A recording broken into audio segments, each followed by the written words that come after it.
এখানে তোমাকে দেখতে হবে না সাবজেক্ট সিঙ্গুলার না প্লুরাল, এখানে সব কিচ্ছু দেখতে হবে না। হি এর সাথেও প্লেইড বসে, দে এর সাথেও প্লেইড বসে, আই এর সাথেও ওয়েন্ট বসে, দে এর সাথেও ওয়েন্ট বসে।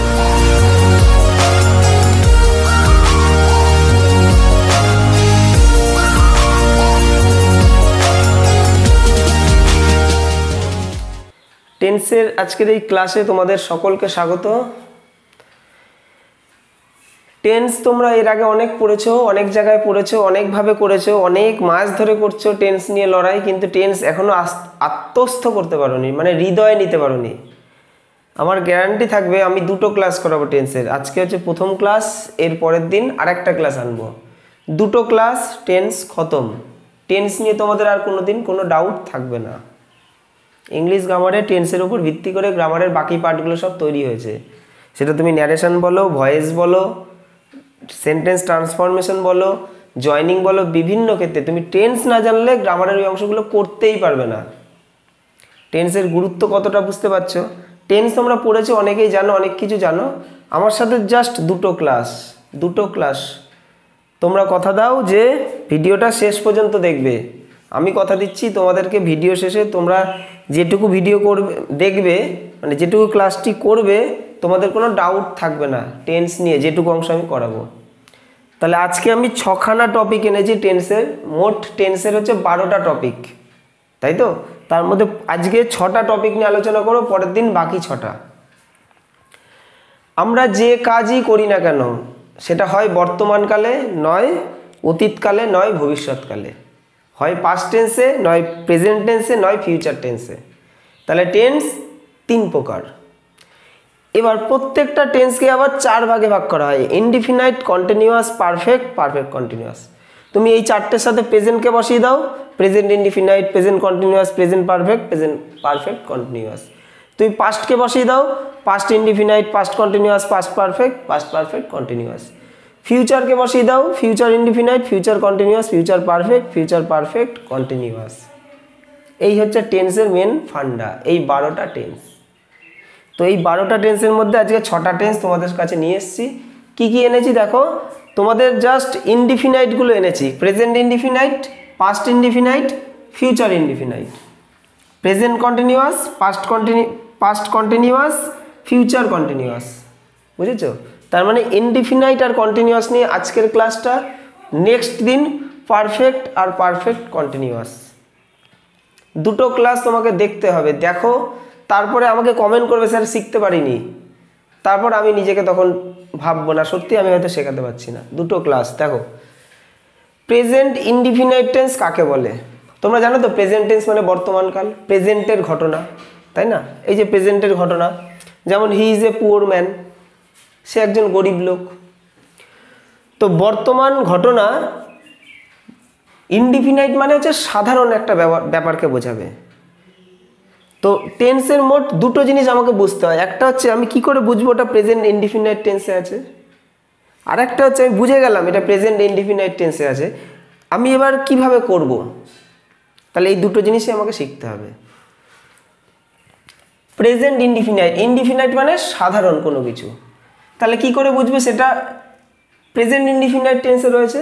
দেখো, বর্তমান কোনো অবস্থা বা ঘটনা বোঝাবে, মানে কোনো একটা কাজ বর্তমান কোনো অবস্থা বা ঘটনাকে বোঝাচ্ছে। যেমন he is a poor man, সে একজন গরিব লোক, তাই তো? এটা একটা কি, এটা একটা বর্তমান অবস্থা, মানে তার এখনকার অবস্থা, সে একজন গরিব, তাই তো? বর্তমান অবস্থা। তারপরে দেখো, চিরসত্য বোঝাবে, চিরসত্য, যেটা কোনোদিন বদলানোর নয়, সেক্ষেত্রে প্রেজেন্ট ইনডিফিনাইট টেন্স। যেমন the sun rises in the east, সূর্য পূর্ব দিকে ওঠে, এটা কখনো বদলানোর? বলো, সারা জীবনে সূর্য পূর্ব দিকে উঠবে। তারপরে দেখো, অভ্যাস বা প্রতিদিন, মানে একটা অভ্যাস, প্রতিদিনের অভ্যাস, মানে যেটা আমি প্রতিদিনই করে থাকি। যেমন he rises early in the morning, সে প্রতিদিন সকালে ঘুম থেকে ওঠে, এটা তার অভ্যাস, প্রেজেন্ট ইনডিফিনাইট টেন্স। আর কি দেখতে পারি, ঐতিহাসিক বর্তমান, কোনো একটা ঐতিহাসিক ঘটনাকে একদম বর্তমানে বোঝানো হচ্ছে, মানে ঐতিহাসিক সত্য আর কি। যেমন দেখো, এদিকে দেখো, অশোক অ্যাটাকস কলিঙ্গ, অশোক কলিঙ্গ আক্রমণ করেছে। এটা একটা ঐতিহাসিক সত্য ঘটনা, ইতিহাসে সত্যি এটা হয়েছিল এবং এটাকে নিকট একটা সময়ে বোঝানো হচ্ছে। ঐতিহাসিক সত্য ঘটনা বোঝালেও কিন্তু প্রেজেন্ট ইনডিফিনাইট টেন্স হয়। আর কি বলতে পারি, নিকট ভবিষ্যৎ, নিকট ভবিষ্যৎ মানে কাছাকাছি ভবিষ্যৎ। যেমন the store opens at 9 AM, মানে সকাল 9টায় স্টোরটা খুলবে, দোকানটা খুলবে। তার মানে ধরো এখন 8টা বাজে, আমি বলছি সকাল 9টায় দোকানটা খুলবে। এটাকে আমি ভবিষ্যৎ ফিউচার টেন্স করবো নাকি? এটা প্রেজেন্ট ইনডিফিনাইট টেন্সেই থাকবে। তাহলে আমরা এই 5টা জিনিস আমাদেরকে মুখস্থ করতে হবে, এই 5টা জিনিস মুখস্থ করতে হবে। এই 5টা জিনিসের আন্ডারে যদি কোনো কথা আসে তাহলে সেটা হবে প্রেজেন্ট ইনডিফিনাইট টেন্স। তাহলে আমরা চিনে গেলাম প্রেজেন্ট ইনডিফিনাইট টেন্স। আরেকবার তোমাদেরকে রিপিট করে দিচ্ছি, বর্তমান অবস্থা বা ঘটনা। 2 নম্বর চিরসত্য। 3 নম্বর প্রতিদিনের অভ্যাস। 4 নম্বর ঐতিহাসিক সত্য ঘটনা। 5 নম্বর নিকট ভবিষ্যৎ। এই 5টা পয়েন্ট তুমি লিখে নাও, প্রেজেন্ট ইনডিফিনাইট টেন্স বলে হেডিং করো, এই 5টা পয়েন্ট লিখে দাও। এই 5টা পয়েন্টের মধ্যে যদি কোনো ঘটনা থাকে তার মানে প্রেজেন্ট ইনডিফিনাইট টেন্স। স্যার বুঝে গেছি, প্রেজেন্ট ইনডিফিনাইট টেন্স কী করে চিনবো? এবার চিনে যাওয়ার পরের কাজটা স্যার কী করে করব? কিচ্ছু না, সাবজেক্ট প্লাস ভার্বের প্রথম ফর্ম প্লাস অবজেক্ট, আর কিচ্ছু নেই। কি করলাম আমরা? একটা সেন্টেন্স তৈরি হয় কি, সেন্টেন্সে প্রথমে সাবজেক্ট থাকে, তারপর ভার্ব থাকে, তারপরে অবজেক্ট থাকে। অবজেক্ট বা আমরা বলতে পারি একটা সেন্টেন্সের মধ্যে প্রথমে সাবজেক্ট, তারপরে ভার্ব, তারপরে বাদবাকি অংশ। তাহলে টেন্স কি? টেন্স মূলত হচ্ছে কিন্তু ভার্বটাকে কি করে আমি চেঞ্জ করছি। এক একটা টেন্সে ভার্ব নিয়ে বিভিন্ন রকমভাবে তার নাড়াঘাটা হচ্ছে। তো প্রেজেন্ট ইনডিফিনাইট টেন্সের ফরমেশন হচ্ছে সাবজেক্ট প্লাস ভার্বের প্রথম ফর্ম প্লাস অবজেক্ট, আর কিচ্ছু না। আমি যখন চিনে যাব এটা প্রেজেন্ট ইনডিফিনাইট টেন্সে রয়েছে, তখন আমি সেই সেন্টেন্সটাকে নেব, মানে সে একজন গরিব লোক, আমি শুনে নিলাম সে একজন গরিব লোক, তাহলে সে ইংলিশ হচ্ছে হি, ভার্বের প্রথম ফর্ম। তাহলে এখানে ইজ কিন্তু এখানে মেন ভার্বের মতো কাজ করছে, তাহলে এটা হচ্ছে ইজ এ পুয়ার ম্যান। বা তারপরেরটা তুমি যদি দেখো, the sun rises in the east, এই যে রাইজ এটা ভার্বের প্রথম ফর্ম। আরেকটা জিনিস যেটা খুব দরকারি এবং গুরুত্বপূর্ণ, এই 12টা টেন্সের মধ্যে কিন্তু প্রেজেন্ট টেন্সটা একটু বেশি বড় এবং বেশি জটিল মনে হয়, অনেকে বুঝতে পারে না বলে।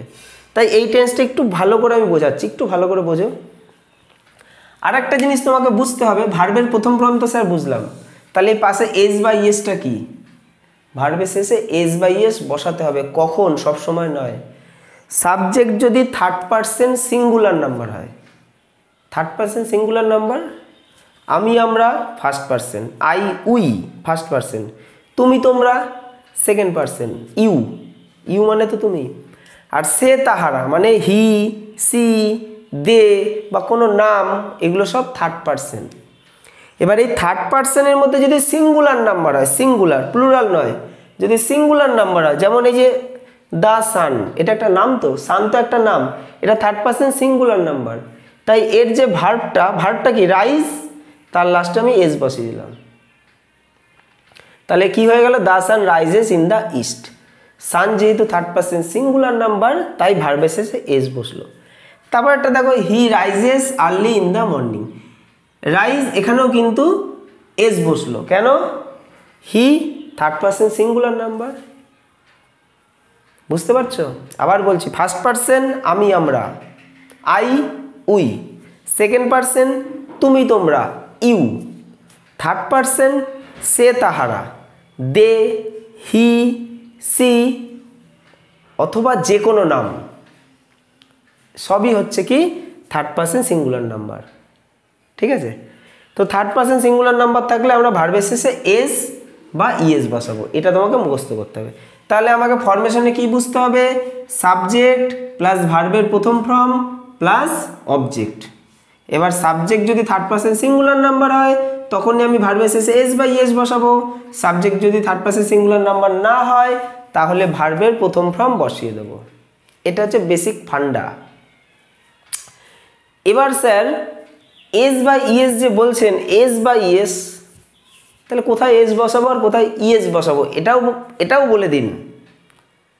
আমি যদি একটা ভিডিওতে তোমাদের টেন্স বুঝিয়ে দিতাম তাহলে এসব বলতাম না, কিন্তু আমি এগুলো বলছি। আমি তোমাকে বলছি যে প্রেজেন্ট ইনডিফিনিট টেন্সটা একটু বেশি বড় এবং এই টেন্সটা বেশি ব্যবহার হয়, এই টেন্সের ব্যবহার সর্বাধিক, মানে 12টা টেন্সের মধ্যে এই টেন্সের ব্যবহারটা খুব বেশি হয়। এই টেন্সে লিখতে তোমাদের অনেক বেশি লিখতে হবে, এই টেন্স দিয়ে তোমাদের রাইটিং লিখতে হবে। তাহলে কোথায় এস বসবে, কোথায় ইএস বসবে বুঝে নাও। ধরো কোনো একটা ভার্ব, ঠিক আছে, কোনো একটা ভার্বের আগে দেখো যদি ওয়াই থাকে তাহলে কনসোনেন্ট আইএস যুক্ত হবে, এটা পরেরটা। তার আগেরটা বলছি, কোনো ভার্বের শেষে যদি ও থাকে অথবা এস থাকে অথবা ডবল এস থাকে অথবা এসএইচ, সিএইচ, এক্স, জেড এগুলো যদি ভার্বের শেষে থাকে তখন তুমি শুধু ইএস বসাবা, মনে থাকবে। কোনো ভার্বের শেষে যদি এই যে O, S, double S, SH, CH, X, Z এগুলো যদি থেকে থাকে তাহলে তোমার কাজ হচ্ছে সেই ভার্বের শেষে ইএস বসানো। যদি তুমি সেটাকে ইউজ করতে চাও, মানে থার্ড পারসন সিঙ্গুলার নাম্বারের সাথে তুমি যদি সেই ভার্বটাকে ইউজ করতে চাও তাহলে তোমাকে ভার্বটাকে দেখতে হবে ভার্বের শেষে কি ও আছে। দেখো এখানে যেমন গো, গো এটা একটা ভার্ব, গো মানে যাওয়া, এটার লাস্টে তো ও আছে, তার মানে ও থাকলে আমি কি করব, ইএস যুক্ত করে দেবো, তাহলে এটা কি হবে, গোজ, GOES। তারপর দেখো ডু, ডু এর লাস্টে কি ও আছে, তাহলে আমাদের কি কাজ বলো, ডুজ, এ ডুজ না সরি ডাজ, DOES। তাহলে আমাদের ভার্বের শেষে ও বা এই অংশগুলো যদি থাকে তাহলে আমরা ইএস যুক্ত করব। মুখস্থ করে নাও, খাতায় নোট করে নাও। তোমরা কথা দিয়েছো কিন্তু দুটো ক্লাস করবে যাতে টেন্স নিয়ে আমাকে আর বই খুলে দেখতে না হয় কোথাও, যেন টেন্স আমাকে যেন এরপর আর কোথাও পড়তে না হয়। দুটো ক্লাস, তাহলে খাতায় নোট করে নিতে হবে, তো এমনভাবে শেখো যাতে কাউকে শেখাতে পারো। আচ্ছা, এবার হচ্ছে ওয়াই, মানে ভার্বের শেষে যদি ওয়াই থাকে এবং তার আগে যদি কোনো একটা কনসোনেন্ট থাকে, যেমন দেখো ফ্লাই, লাস্টে কি আছে ওয়াই, তার আগে কনসোনেন্ট এল, এল তো কনসোনেন্ট, তখন আমি কি করব, ওয়াইটাকে সরিয়ে দেবো, সরিয়ে IES যুক্ত করব। যেমন ফ্লাইস, FLIES, বুঝলে? আমি কি করলাম, ওয়াইটাকে সরিয়ে IES যুক্ত করে দিলাম। ক্রাইটা করো, কি করব, CRIES, বুঝতে পেরেছো? তাহলে লাস্টে যদি ওয়াই থাকে এবং তার আগে যদি কনসোনেন্ট থাকে তাহলে আমরা ওয়াইটাকে সরিয়ে IES করে দেবো। তাহলে বুঝে গেলে ভার্বের কোথায় এস বসে কোথায় ইএস বসে। বুঝতে না পারলে আরেকবার দেখো, আরেকবার শোনো, ভিডিও ক্লাসের এই একটা সুবিধা, বারবার দেখতে পারবে। আচ্ছা, আর কি আছে, আরও কয়েকটা আছে, তুমি দেখো এখানে কালিটা চেঞ্জ করে দিই, বুঝতে সুবিধা হবে। দেখো এখানে আছে পাস, তাহলে এটাকে কি করব, PASS, কি যুক্ত করব, কি যুক্ত করবো বলো, লাস্টে যে SS আছে, এই যে SS থাকলে কি হবে, ES যুক্ত হবে, তাহলে ES যুক্ত করে দেবো। লাস্টে CH আছে, দেখো CH, তার মানে ES যুক্ত করে দাও, CATCHES। সার্চ, এটাও তাই সেম, SEARCHES। ওয়াশ, দেখো SH আছে, SH কি হবে, ES যুক্ত করে দেবো, WASHES। বুঝতে পেরেছো? আশা করি বুঝতে পেরেছো। খাতায় নোট করতে হবে কিন্তু, হ্যাঁ। তাহলে আমরা বুঝে গেলাম কোথায় এস বা ইএস যুক্ত করতে হয়। তাহলে আমাদের প্রেজেন্ট ইনডিফিনাইট টেন্সের কনসেপ্ট ক্লিয়ার। আমি এটা একটু বেশি সময় দিয়ে বোঝালাম, আমি বারবার বলছি এই টেন্সটা কিন্তু খুব বেশি ব্যবহার হয়। এই টেন্সটা কিন্তু অনেকে বোঝে না, ভুল করে। তাহলে সাবজেক্ট যদি তাহলে এই টেন্সের ফরমেশন হচ্ছে সাবজেক্ট, ভার্বের প্রথম ফর্ম, অবজেক্ট, আর সাবজেক্ট যদি থার্ড পারসন সিঙ্গুলার নাম্বার হয় ভার্বের শেষে এস বা ইএস বসবে। এই টেন্স সম্বন্ধে আরেকটা জিনিস তোমাদেরকে বলছি, সেন্টেন্স তো পজিটিভ আছে, যদি নেগেটিভ হয় কি করব, সে একজন গরিব মানুষ, এটা তো পজিটিভ কথা স্যার, নেগেটিভ যদি হয় সে গরিব মানুষ নয়, তখন কি করব? নেগেটিভ করতে গেলে আমাদের দুটো জিনিস আনতে হবে, ডু অথবা ডাজ, ডু অথবা ডাজ। আমরা যখন করব ডু অথবা ডাজ বসাবো যখন নেগেটিভ করব, যেমন he does not a poor man. তাহলে যখনই আমি নট বসাবো তখন ডু অথবা ডাজ আনতে হবে, তারপরে নট বসাতে হবে। বুঝে গেল? ডু অথবা ডাজ বসাতে হবে। তো নেগেটিভ এভাবে করা যায়। তোমাদের এই পরের ক্লাসে আমি টেন্সের বাকি অংশটা বোঝাবো এবং তখন নেগেটিভটা কী করে করতে হয় সেগুলো নিয়ে আলোচনা করে দেবো, সেটা নিয়েও কোনো সমস্যা তোমাদের রাখবো না। তো প্রেজেন্ট ইনডিফিনাইট টেন্স এই গেল, ঠিক আছে। তাও যখন আমি বললাম তখন বলেই নি। তাহলে নেগেটিভ যখন করব আমরা ডু ডাজ বসিয়ে করব, কনসেপ্ট কিন্তু একই। থার্ড পারসন সিঙ্গুলার নাম্বার হলে ডু বসে না, ডাজ বসে, তখন ডাজ নট করব। আর থার্ড পারসন সিঙ্গুলার নাম্বার না হলে কি করব, ডু করব, মানে ডু নট বসবে। আচ্ছা, এবার next past indefinite. Present indefinite নিয়ে যদি কোথাও কোনো সমস্যা থাকে কমেন্ট করবে আমাকে, ঠিক আছে। আর যারা আমার কাছে পড়ো, বিদ্যানিকেতনে যারা পড়ো, তোমরা তো খাতায় নোট করছো, খাতায় নোট করে নিয়ে আসবে। কোথাও সমস্যা থাকলে আমি সেই জায়গাটা তোমাদেরকে দেখিয়ে দেবো। আমি যেটুকু আমার মনে হয়েছে বোঝানোর প্রয়োজন আছে আমি সেটুকু বুঝিয়েছি। এর নেগেটিভ আর ইন্টারোগেটিভ যদি বুঝতে হয় সেটা আমি আগামী ক্লাসে তোমাদের ভালো মতো বিস্তারিত নিয়ে আসবো, কিন্তু মেন বেসিক যে কনসেপ্ট সেটা কিন্তু এটাই জানতে হবে। পাস্ট ইনডিফিনাইট টেন্স মানে যেটা ইনডিফিনাইট মানেই কিন্তু সাধারণভাবে হয়, যেটা সাধারণভাবে হয়। যেমন প্রথমটাও যেমন ইনডিফিনাইট সাধারণভাবে হচ্ছে, এটাও তাই। তো এটাতে অত বিশ্লেষণ নেই, অত বিশ্লেষণ আমি করছি না। এখানে দুটো জিনিস তোমাকে মনে রাখতে হবে। কী করে স্যার চিনব পাস্ট ইনডিফিনাইট টেন্স? অতীতে নির্দিষ্ট সময়ে কাজটা সমাপ্ত হয়ে গেছে, মানে কোনো একটা কাজ নির্দিষ্ট সময়ে শেষ, খতম, টাটা, বাই বাই, ঠিক আছে। যেমন হি কেম হেয়ার ইয়েস্টারডে, সে গতকাল এসেছিল, ব্যাস, গতকালই তার কাজ শেষ, সে এসেছিল গতকাল। আরেকটা কি দেখে চিনব, আরেকটা হচ্ছে অতীত অভ্যাস যদি বোঝায়। অতীত অভ্যাস মানে অতীতকালের অভ্যাস। যেমন he use to meet me everyday, সে আগে আমার সাথে প্রতিদিন দেখা করতো, প্রতিদিন মানে আগে সে আমার সাথে এই কাজটা করতো প্রতিদিন। তাহলে এটা অতীত অভ্যাস হয়ে গেল না?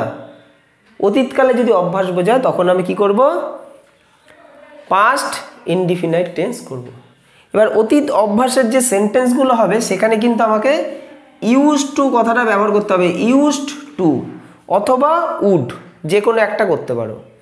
তাহলে he use to meet me everyday, I would go there every Sunday. I would go there every Sunday, আমি প্রত্যেক রবিবার সেখানে যেতাম। মানে অতীত এটা আমার একটা অভ্যাস, এই অভ্যাসটা কিন্তু এখন আর নেই। বোঝা গেল?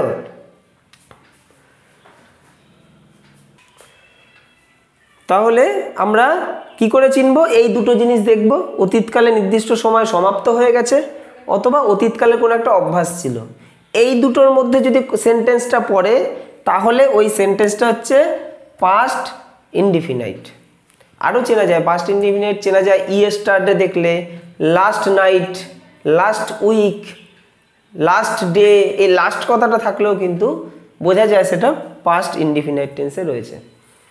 তো মোটামুটি এই দুটো জিনিস দেখে আমি বুঝতে পারবো। আর অতীতের যদি অভ্যাস হয় সেক্ষেত্রে কিন্তু আমরা ইউজ টু বসাবো, আর ইউজ টু এর পর কিন্তু ভার্বের সবসময় প্রথম ফর্ম বসে। নোট করে নাও, কিছু কিছু কথা কিন্তু নোট করতে হবে। তারপরে এছাড়া আমি উডও ব্যবহার করতে হবে, I would go there every Sunday, এই উডের পরেও কিন্তু ভার্বের প্রথম ফর্ম বসে। আচ্ছা, পাস্ট ইনডিফিনাইট স্যার হয়ে গেল। আচ্ছা, ফরমেশন বলা হয়নি স্যার, এটা তো চিনতে পারলাম। ফরমেশন হচ্ছে সাবজেক্ট প্লাস ভার্বের সেকেন্ড ফর্ম প্লাস অবজেক্ট, এটাই তো মেন অংশ। পাস্ট ইনডিফিনাইটের ফরমেশন হচ্ছে সাবজেক্ট প্লাস ভার্বের second form plus object. Object অথবা তুমি বাদবাকি অংশও বলতে পারো, মানে একটা সেন্টেন্সে বাদবাকি যে পার্ট থাকে, কিন্তু প্রথম পার্টে সাবজেক্ট থাকবে, তারপরের পার্টে ভার্ব থাকবে, আর ভার্বের সেকেন্ড ফর্ম বসে। পাস্ট ইনডিফিনাইট টেন্সটা কিন্তু অপেক্ষাকৃত অনেক বেশি সহজ প্রেজেন্ট ইনডিফিনাইট টেন্সের থেকে। এটাও সহজ বুঝতে পারলে, এখানেও কিন্তু কিছু নেই। এখানে হচ্ছে সাবজেক্ট, ভার্বের প্রথম ফর্ম, তারপর অবজেক্ট, আর থার্ড পারসন সিঙ্গুলার নাম্বার হলে এস বাই এস বসে, আর কিছু নেই। কিন্তু এটাকে কেন আমি বেশি সহজ বলছি, এখানে ভার্বের সেকেন্ড ফর্ম বসে, মানে এখানে তোমাকে দেখতে হবে না সাবজেক্ট সিঙ্গুলার না প্লুরাল, এখানে সব কিচ্ছু দেখতে হবে না।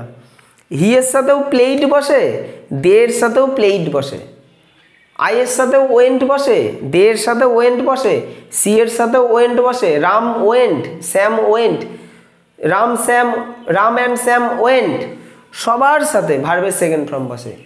তাই এটা করা অনেক বেশি সহজ, এই টেন্সে ফরমেশন অনেক বেশি সহজ।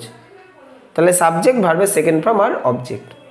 আর একটা কথা, যদি নেগেটিভ করতে হয় কি হয়, যদি এই টেন্সে যদি তোমাকে নেগেটিভ বানাতে হয় সেন্টেন্স, তোমাকে আনতে হবে হচ্ছে ডিড। কি আনতে হবে?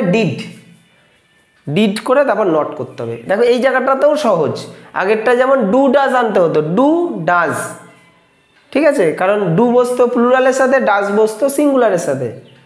কিন্তু এখানে কিন্তু ডিড তোমার সিঙ্গুলারের সাথেও বসবে, প্লুরালের সাথেও বসবে। কতটা সহজ। তাহলে এখানে নেগেটিভ করতে গেলে তোমাকে ডিড আনতে হবে।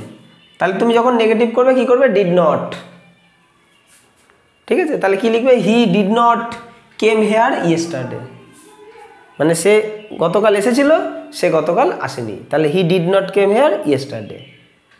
আরেকটা জিনিস, ডিডের পর কিন্তু ডিড নট কেম হবে না, আমি কিন্তু ভুল বলেছি এই জায়গাটা, ডিড নট কাম হবে, কারণ ডিডের পরে ভার্বের সবসময় প্রথম ফর্ম বসে। তো যখন আমি নেগেটিভ করব তখন ডিড আনবো, তখন কিন্তু কেম হবে না, তখন কাম হয়ে যাবে। এটাই হচ্ছে মেন ব্যাপার। তোমাদের আজকে আমি পজিটিভ সেন্সটাই ভালো মতো বুঝিয়ে দিচ্ছি, তোমরা পজিটিভটাই ভালো মতো বুঝে নাও। নেগেটিভ ইন্টারোগেটিভ দরকার হলে আমি পরের ক্লাসে ভালো মতো বোঝাবো। আজকে তোমাদের জানার দরকার হচ্ছে শুধু সিম্পল যে স্ট্রাকচারটা সেটা বুঝে নেওয়া, যেটার মধ্যে দিয়ে আমি পুরো সমস্ত কিছু করতে পারি। ইংলিশের যেন আমার কোথাও আটকায় না। আমি বলছি দুটো ক্লাস, একটুখানি ধৈর্য ধরে দুটো ক্লাস করো, তোমাদেরকে আর কোনো বই থেকে টেন্স করতে হবে না। আর তোমরা পুরোটা বুঝে গেলে পুরোটা তো নোট করবে, যখন পুরোটা বুঝে যাবে তখন তোমরা জাস্ট এই 6টা টেন্সের হেডিং করবে এবং এই ফরমেশন 6টা লিখে নেবে। এই যে একটা ফরমেশন, এই একটা ফরমেশন, এই একটা ফরমেশন 6টা জাস্ট লিখে নেবে, মুখস্থ করে নেবে, কারণ বুঝে তো গেছোই। আচ্ছা, এরপরে আসি ফিউচার ইনডিফিনাইট। এটাও ঠিক সাধারণভাবে, ইনডিফিনাইট মানেই সাধারণভাবে, এটাও মানে সাধারণভাবে যেটা হয় আর কি। মানে আমি আগামীকাল কলকাতায় যাব, আমি দুদিন পর বেড়াতে যাব, আমি দুদিন পর স্কুলে যাব, মানে ভবিষ্যতে কিছু সাধারণভাবে আর কি হবে। ফিউচার মানে হবে, যেটা ভবিষ্যতে হবে। ফিউচার ইনডিফিনাইট মানে সাধারণভাবে হবে। দেখো দে উইল হেল্প ইউ, তারা তাকে হেল্প করবে, ভবিষ্যতে করবে। I will keep my word, আমি আমার কথা রাখবো, ভবিষ্যতে রাখবো। He will go to Kolkata, সে কলকাতায় যাবে। বুঝতে পেরেছো? তা এখানে আমার অত রুলস মুখস্থ করার দরকার নেই, একটু পরে হবে এরকম বোঝালেই তখন আমরা কি করব? ফিউচার ইনডিফিনাইট করব। ইনডিফিনাইট টেন্সকে কিন্তু সিম্পল টেন্সও বলে। তোমরা কিন্তু অনেক জায়গায় পেতে পারো simple future, simple present, simple past. তখন কিন্তু ঘাবড়ে যেও না, কনফিউজ হয়েও না, বিষয়টা একই। তাহলে যেটা ভবিষ্যতে হবে। তাহলে ফরমেশন স্যার কি দাঁড়ালো? ফরমেশন হচ্ছে subject plus shall oblique will plus ভার্বের প্রথম ফর্ম প্লাস অবজেক্ট। বোঝা গেল? Subject plus shall oblique will plus V1 plus object, এটা হচ্ছে ফরমেশন। এটা তোমাকে মুখস্থ করে ফেলতে হবে, কারণ আমি একটা সেন্টেন্সে প্রথমে সাবজেক্ট বসাবো, দিয়ে বসলো, তারপরে শ্যাল উইলের মধ্যে একটা কিছু বসাবো, উইল বসাবো। উইলের ব্যবহার সব জায়গাতে হয়, এখন বেশিরভাগ জায়গাতে উইল হয়, শ্যালের ব্যবহার হয় না। তাও তোমরা মনে রাখবে শ্যালের ব্যবহার আই এর সাথে হয় আর উই এর সাথে হয়। এই এক্সট্রা ইনফরমেশনগুলো কিন্তু আমি লিখছি না, মুখে বলছি, খাতায় নোট করে নাও। শ্যাল আর উইল, শ্যাল শুধুমাত্র বসে আই এর সাথে আর উই এর সাথে, আর বাদ বাকি সব কিছুর সাথে উইল বসে। তাহলে তোমরা মনে রাখবে উইল বসবে। এখানে কিন্তু সিঙ্গুলার প্লুরালের ব্যাপার নেই যে সিঙ্গুলারের সাথে শ্যাল, প্লুরালের সাথে উইল, ব্যাপারটা ঠিক এরকম নয়। উইল বসে সবারই সাথে, বা নর্মালি আই আর উই এর সাথে শ্যাল বসে, বাদ বাকি সব উইল। জোর দিয়ে যদি বোঝানো হয়, আমরা জানি আই এর সাথে শ্যাল বসে, উই এর সাথে শ্যাল বসে, কিন্তু স্যার এখন যদি আমি কোথাও দেখতে পাই উই এর সাথে উইল বসেছে, তখন তো আমি আপনাকে ফোন করব বা ধরবো। তো সেই জন্য আমি জিনিসটা ক্লিয়ার করে নিই। যদি কখনো জোর দিয়ে বোঝানো হয়, মানে খুব একটা জোর দিয়ে বলা হচ্ছে আমি এটা করবই, আমরা যাবই, এই জোর দিয়ে যখন বোঝানো হবে তখন যার সাথে শ্যাল বসে তার সাথে উইল বসবে, আর যার সাথে উইল বসে তার সাথে শ্যাল বসবে। তখন আইয়ের সাথে শ্যাল বসবে না, কি হবে? উইল বসবে। উইয়ের সাথেও শ্যাল বসবে না, উইয়ের সাথেও তখন উইল বসবে। ঠিক আছে? তো এই একটা বিষয়, এই দুটো ক্ষেত্রে তখন তোমরা আইয়ের সাথে উইল দেখতে পারো, উইয়ের সাথে উইল দেখতে পারো, এই দুটো ক্ষেত্রে যখন জোর দিয়ে বোঝানো হবে। নেক্সট দেখো প্রেজেন্ট, আচ্ছা future tense complete, future tense complete তোমরা নোট করে নেবে। আচ্ছা এবার কন্টিনিউয়াস টেন্স, আর একটা জিনিস আমি এখানে লিখেছিলাম ভার্বের কোনটা প্রথম ফর্ম সেকেন্ড, ভার্বের তিনটে ফর্ম তো তোমরাও জানো সবাই, তিনটে ফর্ম কিন্তু মাথায় রাখতে হবে, ভার্বের প্রথম ফর্ম, দ্বিতীয় আর তৃতীয়, এই তিনটে ফর্ম কিন্তু জানা দরকার। এই যে গো ভার্বের প্রথম ফর্ম, ওয়েন্ট ভার্বের সেকেন্ড ফর্ম, গন ভার্বের থার্ড ফর্ম, এইরকম ভার্বের যে ফর্মগুলো থাকে কনজুগেশন অফ ভার্ব, ওগুলো তোমাদের একটু বাড়িতে পড়ে নিতে হবে যাতে গ্রামারটা আরও স্ট্রং হয়। আমিও দরকার হলে এর ক্লাস আগামী দিনে নিয়ে আসবো। আচ্ছা এবার প্রেজেন্ট কন্টিনিউয়াস, কন্টিনিউয়াসটা কি? Present continuous, past continuous, future continuous. Continuous টেন্সের ফান্ডাটা খুব সহজ, ভালো করে বুঝে নেবে। কন্টিনিউয়াস মানে যে কাজটা কন্টিনিউ চলছে, আমি এখন তোমাদেরকে পড়াচ্ছি, কন্টিনিউয়াস। আমি দুদিন আগে তোমাদেরকে পড়াচ্ছিলাম, পাস্ট কন্টিনিউয়াস। আমি দুদিন পর তোমাদেরকে পড়াবো, ফিউচার কন্টিনিউয়াস। তাহলে আমি এখন পড়াচ্ছি, প্রেজেন্ট কন্টিনিউয়াস। আমি দুদিন আগে পড়াচ্ছিলাম, পাস্ট কন্টিনিউয়াস। আমি দুদিন পর পড়াবো, ফিউচার কন্টিনিউয়াস। তাহলে কন্টিনিউয়াস মানে যে কাজটা রানিং হবে, সেই রানিংয়ে যদি এখন ঘটে তাহলে প্রেজেন্ট কন্টিনিউয়াস, যদি আগে ঘটে থাকে পাস্ট কন্টিনিউয়াস, যদি ভবিষ্যতে ঘটে ফিউচার কন্টিনিউয়াস। আরেকটা কন্টিনিউয়াস টেন্সে সহজ কেন বলছি, কন্টিনিউয়াস টেন্সে স্ট্রাকচারে আইএনজি থাকবেই। দেখো তিনটেতেই আইএনজি আছে স্ট্রাকচারে। প্রেজেন্ট কন্টিনিউয়াস টেন্সেও ভার্বের ফার্স্ট ফর্মের সাথে আইএনজি, পাস্ট কন্টিনিউয়াসেও ভার্বের ফার্স্ট ফর্মের সাথে আইএনজি, ফিউচার কন্টিনিউয়াস টেন্সেও ভার্বের ফার্স্ট ফর্মের সাথে আইএনজি। যেমন কাম, কামিং, গো, গোয়িং, টেক, টেকিং। তাহলে এগুলো হচ্ছে ভার্বের সাথে আইএনজি। এবার কথাটা হচ্ছে আইএনজি তো বুঝলাম স্যার, তাহলে আপনি বলছেন তিনটে টেন্সের সাথে আইএনজি বসে, তাই না? তাহলে কি করে বুঝবো প্রেজেন্ট কন্টিনিউয়াস টেন্স না পাস্ট কন্টিনিউয়াস টেন্স না ফিউচার কন্টিনিউয়াস টেন্স, কি করে বুঝবো? তারও উপায় আছে, জাস্ট একটা জিনিস ফলো করতে হবে। এই যে এম ইজ আর, মানে ভার্বের আইএনজির আগে যদি এম ইজ আর থাকে প্রেজেন্ট কন্টিনিউয়াস, ওয়াজ ওয়্যার যদি থাকে past continuous, shall be will be থাকলে ফিউচার কন্টিনিউয়াস। কতটা সহজ কন্টিনিউয়াস টেন্সটা। তাহলে কন্টিনিউয়াস টেন্সে ভার্বের সাথে আইএনজি থাকবে, এটা মাস্ট। শুধু তোমাদেরকে মুখস্থ করতে হবে প্রেজেন্ট কন্টিনিউয়াসের সাথে এম ইজ আর, পাস্ট কন্টিনিউয়াসের সাথে ওয়াজ ওয়্যার, ফিউচার কন্টিনিউয়াসের সাথে শ্যাল বি উইল বি, ব্যাস আর কিছু নেই। আর তো প্রথমে বসবে সাবজেক্ট আর শেষে বসবে অবজেক্ট, প্রথমে বসবে সাবজেক্ট শেষে বসবে অবজেক্ট, প্রথমে বসবে সাবজেক্ট শেষে বসবে অবজেক্ট, আর তো কোনো ব্যাপার নেই। এইটুকু জিনিস মুখস্থ করতে পারবে না, মুখস্থ কেন করবে, তোমরা তো বুঝে যাচ্ছ। বই যেন আর না খুলতে হয় এমনভাবে টেন্সটা শিখবে। কমেন্ট করবে কোথাও না বুঝতে পারলে, আর যারা আমার কাছে পড়ো তারা খাতায় লিখে নিয়ে আসবে, যে জায়গা বুঝতে পারবে না আমাকে বলবে, আমি বুঝিয়ে দেবো। নিজের শিক্ষক নিজেকে হতে হবে, ওটা ভেবো না ও স্যার কি দেখছে নাকি আমি বাড়িতে ভিডিও দেখছি না দেখছি, ক্লাস করছি বা না করছি, ওইসব করে এখনকার দিনে কোনো লাভ নেই। চারিদিকে সবাই শিক্ষিত, তোমাকে নিজেকে যদি শিক্ষিত বানাতে হয় নিজের টিচার নিজেকে হতে হবে। এই নিয়ে বেশি জ্ঞান দেবো না, ক্লাসটা বড় হয়ে যাবে, পরে যদি কখনো পারি বলবো। দেখো তাহলে কন্টিনিউয়াস টেন্সে এই জিনিসটা আমরা বুঝলাম।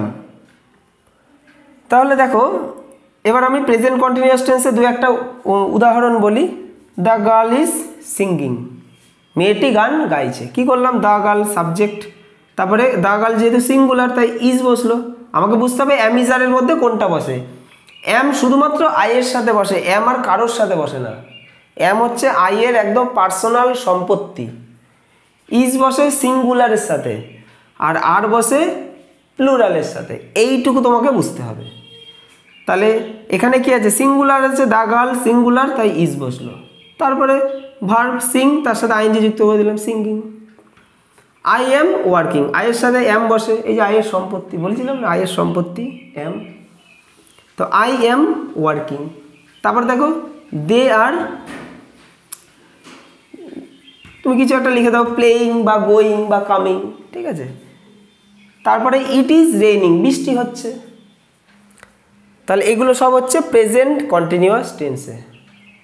ক্লিয়ার? দেখো কোথাও ডাউট না থাকে যেন।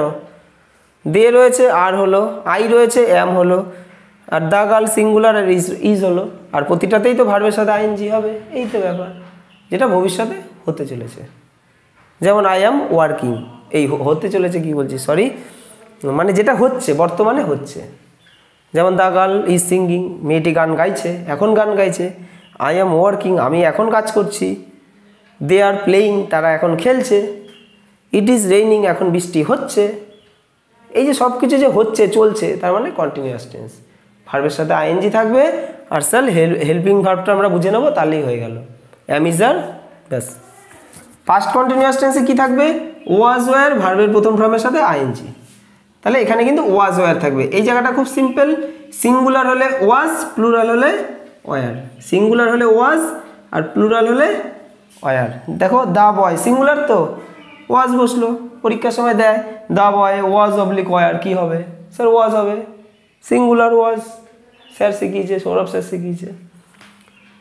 আই ওয়াজ ওয়ার্কিং, আই এর সাথে কি? আই সিঙ্গুলার, ওয়াজ হলো। দে ওয়্যার হয়ে গেল, দে প্লুরাল, ওয়্যার হয়ে গেল। যে কোনো নাম, দু তিনটে নাম একসাথে, তখন ওয়্যার হয়ে যাবে, খুব সহজ। তাহলে ওয়াজ বসে সিঙ্গুলারের সাথে, আর ওয়্যার বসে প্লুরালের সাথে। সাবজেক্ট সিঙ্গুলার ওয়াজ, সাবজেক্ট প্লুরাল ওয়্যার।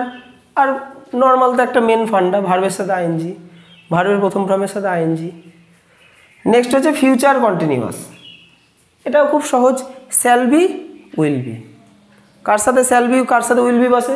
একই ব্যাপার, যার সাথে শ্যাল বসে তার সাথে শ্যাল বি বসে, যার সাথে উইল বসে তার সাথেই উইল বি বসে, যেটা একটু আগে বোঝালাম। আই আর উই এর সাথে শ্যাল, বাদ বাকি সব কিছুর সাথে উইল। কি বললাম? আই আর উই এর সাথে শ্যাল, বাদ বাকি সব কিছুর সাথে উইল। এবার যদি জোর দিয়ে কোনো কথা বোঝায়, জোর দিয়ে আমি এটা করবই, আমি এটা যাবই, আমি যাবই, আমি করবই, আমি খাবই, তখন ঠিক উল্টে যাবে। আয়ের সাথে শ্যাল হয়, আয়ের সাথে উইল হয়ে যাবে, বুঝা গেল? উই এর সাথে শ্যাল হয়, উই এর সাথে উইল হয়ে যাবে, যেটা আমি একটু আগে বললাম। আই উইল বি ওয়ার্কিং, আমি কাজ করতে থাকবো, মানে ভবিষ্যতে কাজ করতে থাকবো, আমি এখন কাজ করছি না, কিন্তু আমি ভবিষ্যতে কাজ করতে থাকবো। Mother will be reading, mother will be reading the Ramayana, মা রামায়ণা পড়তে থাকবে, মানে ফিউচার কন্টিনিউয়াস টেন্স। এই হয়ে গেল 6টা টেন্স। আর একটা জিনিস যেটা আমি এই কর্নারে বসিয়েছি, একটু দেখে নাও। স্যার আপনি তো বারবার বলছেন আইএনজি বসবে, আইএনজি বসবে, কোথায় বসবে আইএনজি, কিভাবে বসাবো? এক একটা ভার্ব তো এক এক রকম দেখতে, কোনটার সাথে কীরকম আইএনজি হয় এক্ষুনি বুঝে যাবে। দেখো লাভ আছে, লাভ, লাভ মানে তোমরা জানো ভালোবাসা। লাস্টে কি আছে? ই, কি কাজ আমাদের? ইটাকে মুছে দেবো, আইএনজি যুক্ত করে দেবো, LOVING। বুঝলে কি করলাম? যখন দেখবো ভার্বের শেষে শুধু ই আছে, ইটাকে তুলে দেবো, আইএনজি যুক্ত করে দেবো, আর কোনো ঝামেলা নেই আইএনজি বসাতে। তাহলে কামকে কি করব? COMING। That is clear, simple funda. আচ্ছা, এবার বলছে শেষে যদি কনসোনেন্ট থাকে এবং তার আগে যদি ভাওয়েল থাকে। এই দেখো সিট, টি, টি কনসোনেন্ট তো, কনসোনেন্ট চেনো তো? দেখা গেল তুমি কনসোনেন্ট ভাওয়েল চেনো না, আমি বলছি তোমাকে 2টো ক্লাসে টেন্স শিখিয়ে দেবো, একটু বেসিক তো থাকতেই হবে। 1 2 3 4 স্যার কিছু শিখেছি ইংলিশ, অবশ্যই শিখেছো, কেন শেখোনি? তাহলে SIT, সিট, দেখতে পাচ্ছ সিট। তাহলে এখানে লাস্টে কি আছে? কনসোনেন্ট টি, তার আগে কি আছে? Vowel I. তাহলে আমার কি কাজ? কনসোনেন্টটাকে রিপিট করে দেবো, শেষে কনসোনেন্ট আগে ভাওয়েল, কি করব? কনসোনেন্টকে রিপিট করে আইএনজি যুক্ত করে দেবো। তাহলে এটা কি হবে? SITTING। এটা কি হবে? PUTTING। তার মানে শেষে যদি কনসোনেন্ট থাকে এবং তার আগে যদি ভাওয়েল থাকে, তাহলে কনসোনেন্টটাকে আরেকবার বসিয়ে আইএনজি যুক্ত করে দেবো। বুঝেছো? মুখস্থ করতে হবে এটাকে, বুঝে মুখস্থ। লাস্ট, শেষে যদি IE থাকে, স্যার এবার দেখতে পাচ্ছি IE, আপনি বললেন ই থাকবে, ইও দেখতে পাচ্ছি না। হ্যাঁ, ই দেখতে পাচ্ছি, কিন্তু তার আগে কি আছে? মানে IE, ই না শুধু IE, দুজনকে দেখতে পাচ্ছি, ঠিক আছে? তাহলে তখন আমি কি করব? তখন আমি ওয়াই আনবো, তারপরে আইএনজি যুক্ত করে দেবো। যদি দেখি আই ই রয়েছে, দুজন একসাথে, এই দুই ভাই বোন একসাথে রয়েছে, তখন আমি কি করব, দুটো ভাই বোনকেই সরিয়ে দেবো, সরিয়ে ওয়াই বলে একটা নতুন ভাইকে নিয়ে আসবো, তারপরে আইএনজি বসিয়ে দেবো। দেখো L Y I N G, বোঝা গেল? এটা কি করব, D Y I N G. Clear? যদি দেখি ভাই বোন আই ই চলে এসেছে, আই কে বলবো চলে যাও তুমি, এখন আমার ভাই আসছে, ভাই হচ্ছে কে, ওয়াই, এটা হচ্ছে আমার ভালো ভাই, ওয়াইকে আনবো, তারপরে আইএনজি বসিয়ে দেবো। তো আমি একদম পুরো তোমাদেরকে বোঝালাম কখন আমরা এস বা ইএস বসাবো, কখন আমরা ভার্বের সাথে আইএনজি বসাবো। মানে ইএস বসানো তোমাদেরকে দেখিয়ে দিলাম, কোথায় কিভাবে ইএস বসাবো, কোথায় আইইএস বসাবো, মানে কোথায় ইএস বসাবো, কোথায় আইইএস বসাবো। আর এই দুটো ছাড়া বাদবাকি সব কিছুর সাথে এস বসবে, ঝামেলা নেই। আর কোথায় আইএনজি কিভাবে বসাবো। আর 6টা টেন্স একটু সময় নিলাম, যাতে বারবার আমি ওই কথাটা বলছি না, যখন যেহেতু তোমাদেরকে চ্যালেঞ্জ করেছি যে বই যাতে না খুলতে হয় টেন্সের জন্য, তাই আমাকে একটু সময় নিতে হলো, কারণ চ্যালেঞ্জ তোমরা অ্যাকসেপ্ট করবে, তারপরে বলে স্যার বুঝতে পারিনি, সমস্যায় পড়ে যাব আমি। তো আশা করি 6টা টেন্স বুঝতে পেরেছো। ভিডিওটা প্রয়োজন হলে আরেকবার দেখবে। টেন্স কিন্তু শিখতেই হবে, ন্যারেশন, ভয়েস, জয়নিং, গ্রামারের বহু অনেক জিনিস আছে, টেন্স না জানলে করতেই পারবে না। পরবর্তী ক্লাসে বাকি 6টা টেন্স নিয়ে আসবো। তারপরে দরকার হলে আমি আর একটা ভিডিও আনবো, সেটাতে তোমাদের জাস্ট ফরমেশনের স্ট্রাকচারগুলো বলে দেবো, নেগেটিভ কী করে করতে হয়, ইন্টারোগেটিভ কী করতে হয়, 2-1টা জিনিস বলে দেবো। মেন 2টো ক্লাসে তোমাদের পুরো টেন্স কমপ্লিট হবে, 3 নম্বর ক্লাসটা করলে তোমাদের আরেকটু সুবিধা হবে। বই তোমাদের আর খুলতেই হবে না টেন্সের জন্য। সবাই ভালো থেকো। আর যারা আমার কাছে পড়ো বিদ্যানিকেতনে, তোমাদের কিন্তু নোট করতে হবে। অর্ক নোট করছিস? অর্ক খুব ভালো একটি ছেলে, আমার কাছে পড়ে, ও সুন্দর আগের দিন নোট করে নিয়ে এসছে। তো সবাইকে নোট করতে হবে, শুধু ক্লাস করলে হবে না, নোট করতে হবে এবং শিখতে হবে। সবাই ভালো থেকো। টেন্সের 2য় ক্লাসে তোমাদের সাথে দেখা হবে। ধন্যবাদ।